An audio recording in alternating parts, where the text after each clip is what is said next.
మీ పిల్లలు చదువుకున్నది ఎగ్జామ్ హాల్లో రాయాలన్నా, కాంపిటేటివ్ ఎగ్జామ్ క్రాక్ చేయాలన్నా మెమరీ ముఖ్యం. మెమరీ అనేది గిఫ్ట్ కాదు, రైట్ టెక్నిక్ అండ్ ప్రాక్టీస్‌తో ఎవరైనా సాధించవచ్చు.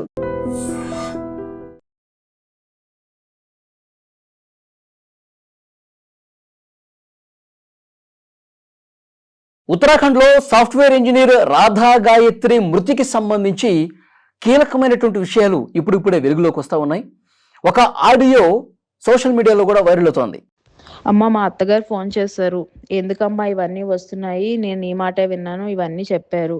నేనైతే అత్తయ్య గారు, నా మనసు అయితే ఫుల్గా విరిగిపోయింది. నా గురించి ఇలా బ్యాక్ బైటింగ్ చేస్తున్నాడు అని నేను చెప్పేశాను. అందుకు ఇలా అని చెప్పాను నేను. సో ఏమైనా ఉంటే అత్తయ్య గారు, మీ అబ్బాయి ఏదైనా నేను తప్పు చేశాను కానీ ఏదైనా చెప్తే కనుక నేను వాడిని కాల్లో యాడ్ చేస్తాను ఉండమ్మా అన్నారు. నేనైతే తనతో మాట్లాడదలుచుకోవట్లేదు. మీకు ఏమైనా చెప్పాలి అనుకుంటే ప్లీజ్ మా మమ్మీ వాళ్ళతో మాట్లాడండి.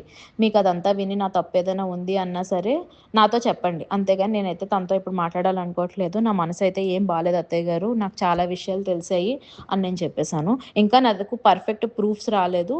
ఇలా డాడీకి తెలిసిన వాళ్ళతో మాట్లాడితే వాళ్ళు అదే చెప్పారు, మీ అల్లుడు తప్ప ఇంకెవరు చెయ్యరు అని చెప్పి.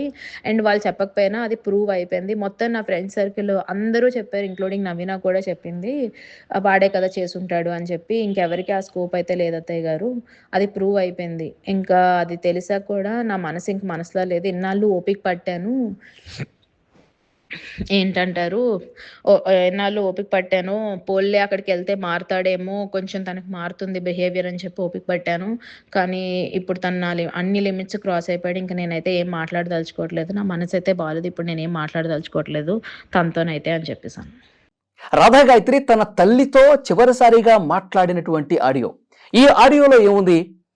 నా భర్త తన లిమిట్స్ అన్ని కూడా క్రాస్ చేసేసాడు, నా భర్త నా మీద పూర్తిగా అనుమానం ఎంచుకున్నాడు, నన్ను మానసికంగా వేధింపులు గురి చేస్తున్నాడు, ఇంకా నేను నా భర్తతో మాట్లాడను, నా భర్తతో ఇంకా నేను జీవితాన్ని పంచుకోలేను, ఇక నాకు నా భర్తతో ఇక పూర్తిగా తెగిపోయినట్టే, కనీసం నేను మాట్లాడటం కూడా ఇష్టపడలేదు అని తన అత్తయ్యతో ఏదైతే సంభాషణ జరిగిందో ఆ విషయాలన్నీ కూడా తన తల్లితో చెప్తున్నటువంటి ఆడియో కాల్ అది. అంటే ఈ ఆడియో కాల్ని బట్టి చాలా క్లియర్గా తన భర్త పట్ల ఏ విధంగా విసిగిపోయిందో, ఎంత ఒత్తిడికి గురైందో అనేది కూడా ఈ కాల్ని బట్టి చాలా క్లియర్గా అర్థమవుతుంది.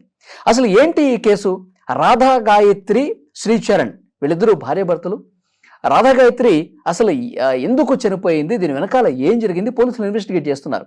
ఒక్కసారి డే 1 నుంచి ఏం జరిగిందో మనం మాట్లాడుకునే ప్రయత్నం చేద్దాం. 2025వ సంవత్సరం నవంబర్ 8వ తారీఖున వీళ్ళిద్దరికి వివాహమైంది. శ్రీచరణ్ భర్త, అతను పూణేలో సాఫ్ట్వేర్ ఇంజనీర్గా పనిచేస్తున్నాడు.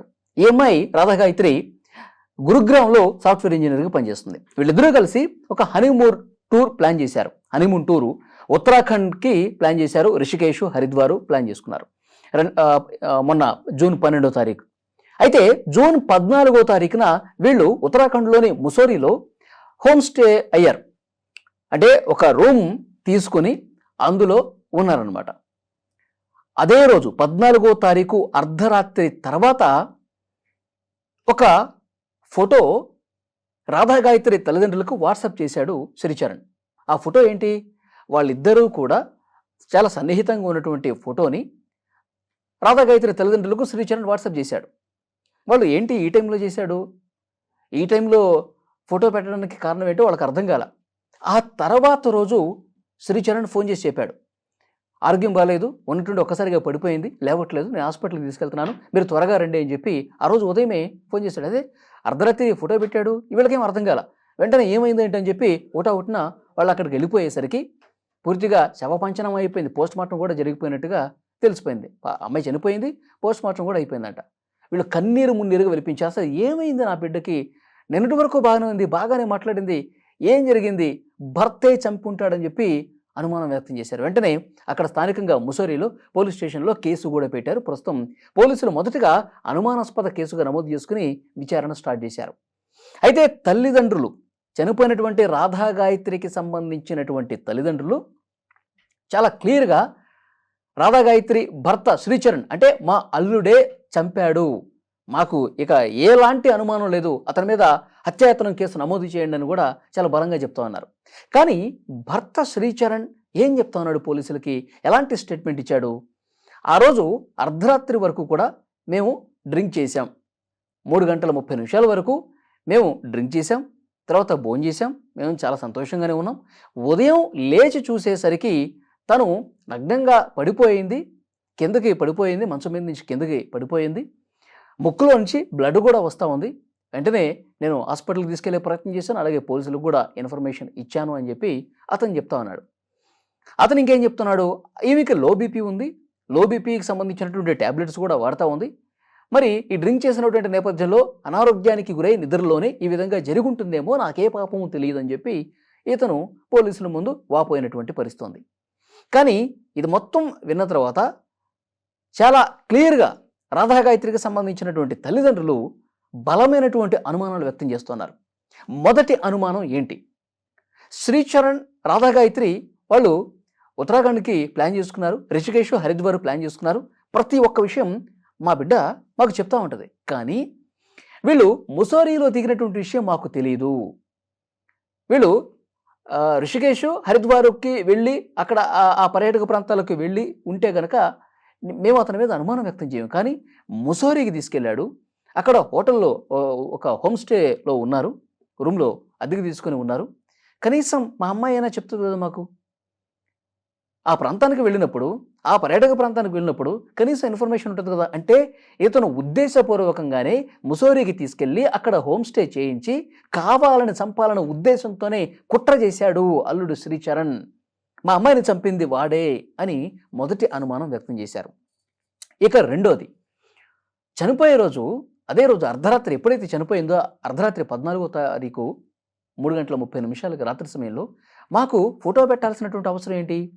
పెళ్ళైన తర్వాత ఎప్పుడూ కూడా శ్రీచరణ్ వాళ్ళిద్దరూ కలిసి ఉన్నటువంటి ఫోటోలు మాకెప్పుడు చేయలేదు.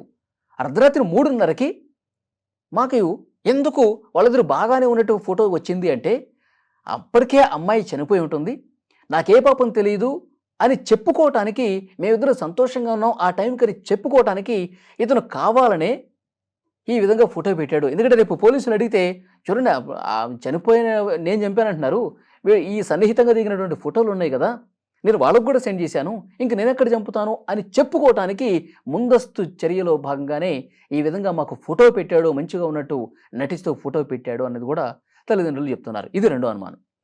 ఇక మూడో అనుమానం ఏమిటి అంటే, మా అమ్మాయి చాలా సందర్భాల్లో చెప్పింది, ఇతని వల్ల కావట్లేదు, అసలు ఇతను పూర్తిగా నా మీద అనుమానం పెంచుకున్నాడు, నా బ్యాగులో ట్రాకర్ పెట్టేవాడు, అంటే నేను ఎక్కడికి వెళ్ళినా తెలిసిపోయే విధంగా, నేను ఆఫీస్ నుంచి ఏ టైంకి వస్తున్నాను, ఆఫీస్కి ఏ టైంకి వెళ్తున్నాను, ఆఫీస్ నుంచి బయటికి ఎప్పుడు వస్తున్నాను, ఎటు వెళ్తున్నాను, ఇవన్నీ కూడా ట్రాక్ చేశాడు. ఇంత అనుమాన పక్షి వీడు, ఎట్లా వేగేది, అన్ని లిమిట్స్ క్రాస్ చేసేసాడని చెప్పి గతంలో కూడా ఒకసారి చెప్పింది. బెడ్రూమ్లో సీసీ కెమెరాలు కూడా పెట్టాడంట. అంటే ఇంటికి ఎవరైనా వస్తున్నారా, ఇంట్లో నేను లేనప్పుడు ఇంకెవరైనా వస్తున్నారా ఫ్రెండ్స్, ఇది తెలుసుకోవటానికి సీక్రెట్గా సీసీ కెమెరాలు కూడా పెట్టాడంట. అంటే దీన్ని బట్టి ఎలా అర్థం చేసుకోవాలి అంటే, మానసికంగా వేధింపులకు గురి చేయకపోవటం కాకపోతే ఏంటిది?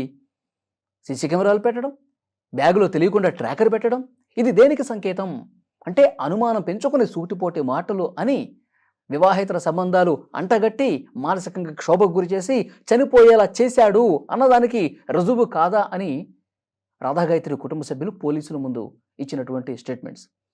ఇంకొకటి, నాలుగవ బలమైనటువంటి అనుమానం ఏంటి అంటే, మా అమ్మాయి ముక్కులో నుంచి రక్తం గారుతూ చనిపోయింది అంటే ఇక మాకు క్లియర్గా అర్థమైపోతుంది, ఇతను చనిపోవటానికి కారణమయ్యే మందులు ఏవైతే ఉంటాయో మా పాపకు తెలియకుండా ఆ డ్రింక్లో కలిపి ఇచ్చుంటాడు, వెంటనే ఆ పోస్ట్మార్టం రిపోర్ట్ తెప్పించండి, అందులో వాస్తవాలు బయటకు వస్తాయి. ఆ మందులు ఇచ్చి ఆమెని చనిపోయేలా చేసి తర్వాత తన మీదకి రాకుండా ఒక పెద్ద ప్లానే చేశాడు మా అల్లుడు, అతనికి కఠినంగా శిక్షించాలి, అతని మీద హత్యాయత్నం కింద కేసు నమోదు చేయండి అని ఇలాంటి అనుమానాలన్నీ కూడా వ్యక్తం చేస్తూ పోలీసుల ముందు చెప్పారు. అయితే అక్కడ విచారణ చేస్తున్నటువంటి SHO కొంత ఆ శ్రీచరణ్కి అనుకూలంగా మాట్లాడుతున్నట్టు, మేమేవైతే అనుమానాలు వ్యక్తం చేస్తున్నావో వాటి పరంగా ఎలాంటి ఇన్వెస్టిగేషన్ చేయకుండా తాత్సారం చేస్తున్నాడని చెప్పి డీజీపీకి కూడా కలిసి రాధాగాయత్రి తల్లిదండ్రులు కంప్లైంట్ చేశారు. వెంటనే ఆ విచారణ అధికారిని మార్పు చేసి ఇంకొక విచారణ అధికారిని డీజీపీ గారు కూడా పెట్టారు. అంటే క్లియర్గా అర్థమైపోతుంది, అంటే కేసు తన మీదకి రాకుండా ఒక పెద్ద ప్లానే శ్రీచరణ్ చేస్తున్నాడు అన్నది వీళ్ళ అనుమానం. సో ఏదేమైనప్పటికీ ఈరోజు వచ్చినటువంటి ఈ ఆడియో కాల్ ఏదైతే ఉందో తన భర్త పూర్తిగా మారిపోయాడు, మానసికంగా వేధింపులకు గురి చేశాడు, నేను ఇంకా అతనితో ఉండలేను, అతనితో మాట్లాడటం కూడా నాకు ఇష్టం లేదు అని ఏదైతే ఆ ఆడియో కాల్లో తన తల్లితో చెప్పినటువంటి సంభాషణ ఉందో ఇది ఈ కేసుని ఒక మలుపు తిప్పినటువంటి స్టేట్మెంట్గా తెలుస్తోంది, ఆడియోగా తెలుస్తోంది. సో డెఫినెట్గా ఉత్తరాఖండ్లో ముసోరీ పోలీసులు ఇన్వెస్టిగేషన్ అన్ని కోణాల్లో దర్యాప్తు చేస్తున్నారు. శ్రీచరణ్ చెబుతున్నట్టు నాకేమీ సంబంధం లేదు, అనారోగ్య సమస్యలతోనే ఆమె చనిపోయింది ఉన్నట్టుండి, నాకే పాపం తెలియదు అన్నది నిజమా, లేకపోతే బలమైనటువంటి అనుమానాలు వ్యక్తం చేస్తూ ఆడియో కాల్లో ఉన్నటువంటి అభిప్రాయాలు, పెళ్ళైన దగ్గర నుంచి వీళ్ళు మాట్లాడుకున్న విషయాలు, వీళ్ళకి చెప్పినటువంటి విషయాలు, ఇవన్నీ కూడా ఫోన్ కాల్స్లో ఉన్నటువంటి డేటాను పరిశీలిస్తున్నారు.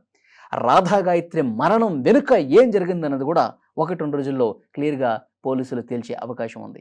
ఈ వీడియో మీద తప్పకుండా మీ అభిప్రాయం కూడా కామెంట్ చేయండి.